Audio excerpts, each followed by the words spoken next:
next setting we have is the visual navigation settings. If you are a new pilot, I suggest you always keep these on, no matter what. You are enable forward and backwards so that way it can see around. It'll see the, we'll cut this out.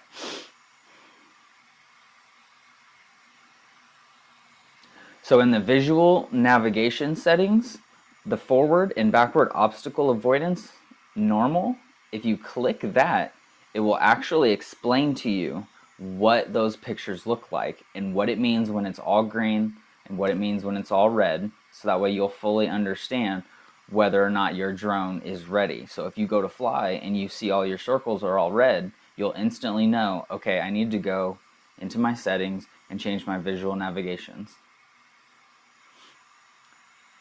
The display radar chart will show that we're 1 foot away, and as we begin to move back, it starts to say 3, 4, 6 feet.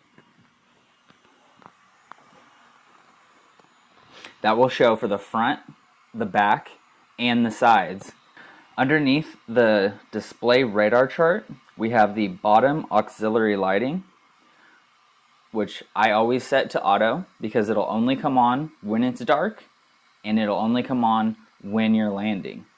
You can, however, turn it on to just keep your light on at all times.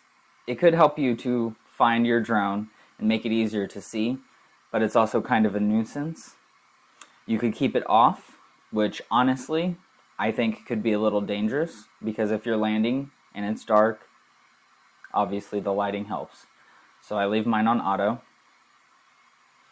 And in the advanced settings, we've got a couple of things regarding landing essentially, because the downward positioning helps it to hover when the GPS is low. The landing protection looks and scans the area to make sure that there is room for the drone to land, so it won't land on water and things like that, or at least it shouldn't. And then for the RTH, that's going to be the return to home obstacle detection. So whenever your drone is automatically flying back to you during its return to home sequence, the obstacle detection will stay in effect. And finally, we have remote identification, which I think might change once the remote ID comes out. However, this is just basic information for the identification of your flight. So under the MC settings, you've got your home point settings. So you can set your home point to the triangle here is going to be your bird. So that will actually be the location of the drone in GPS. And then the one with the little person will actually be where your remote controller is setting. So you can change your home point to either one of those. The RTH, again, is return to home. And so that one says at current altitude. So that will just, the drone won't go anywhere. It just will immediately start heading home. I'm not really sure why that's on. That's kind of dangerous. What you want to do is actually come down here to the return to home altitude, and you want to set that above the highest thing around you that will still keep you under 400 feet. So most of the trees and buildings where I fly are usually under 120 feet tall. So I set mine to just above that, so about 150 is where I have my return to home at. And so that will, instead of returning to home at current altitude, as soon as the return to home starts, the bird flies up to my designated altitude, which is 147.6, and then it will return to home. So that's super, super important in avoiding accidents during your return to home sequence. So right above that was enabling the intelligent flight modes.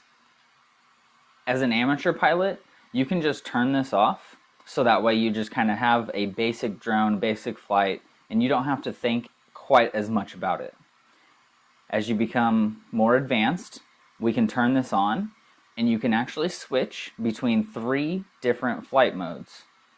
Each one has its own pros and cons. There is sport mode, positioning mode, and tripod mode. Tripod mode will be for slow, smooth, cinematic shots. It'll help you as an amateur pilot to be able to get great cinematic, slow-moving shots.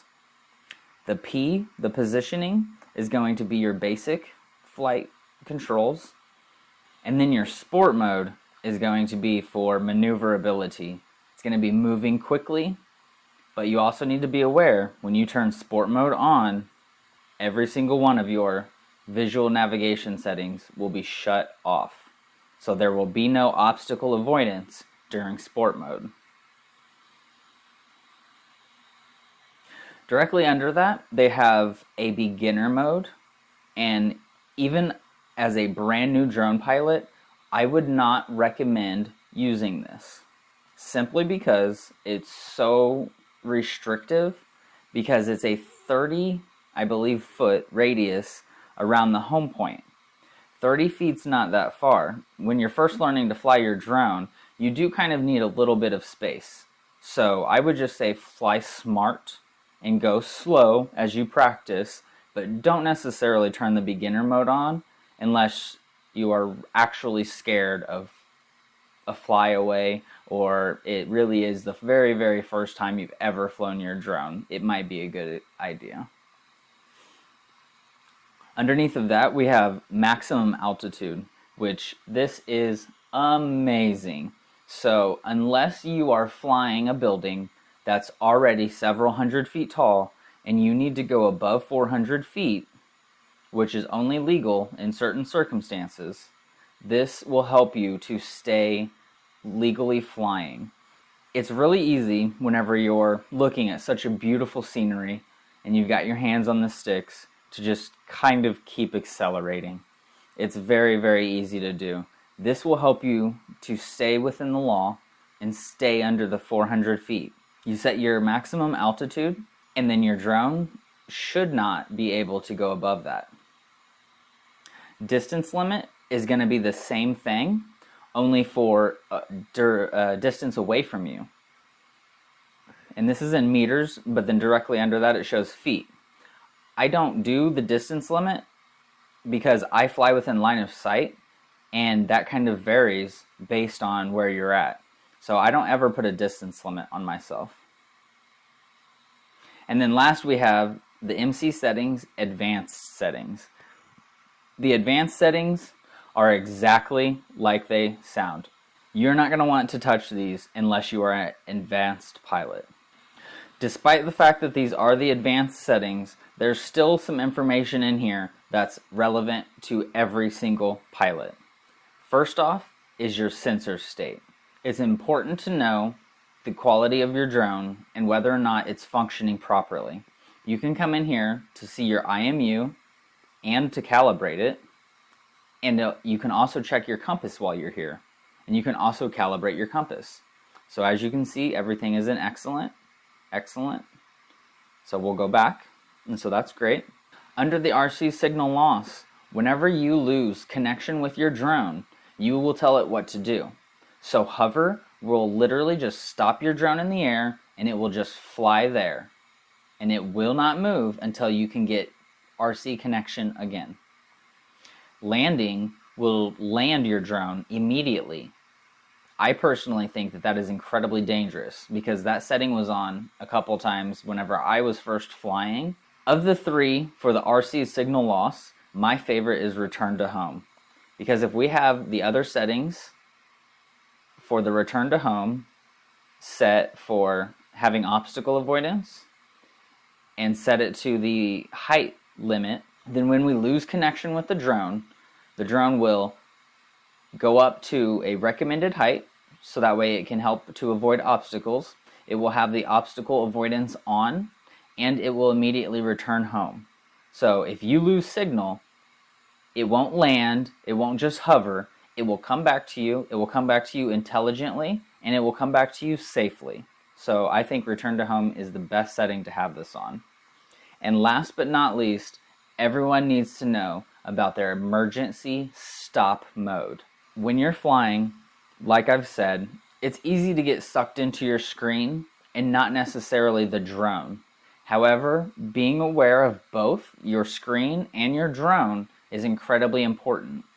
And if you're flying and you have no option but to immediately stop the drone, the only way to do that is with your emergency stop mode.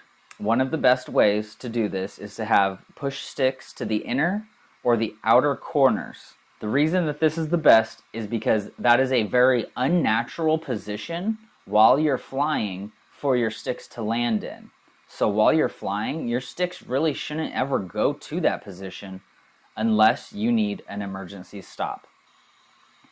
So the last thing about all of these different settings, which we've gone over, is not only can you just go up here and click the little dots and they all appear and you can kind of choose them individually, but once you get more comfortable, you can go up to the very top bar and every single one of those options are on that bar. So you can just click the little drone and it brings up your MC settings.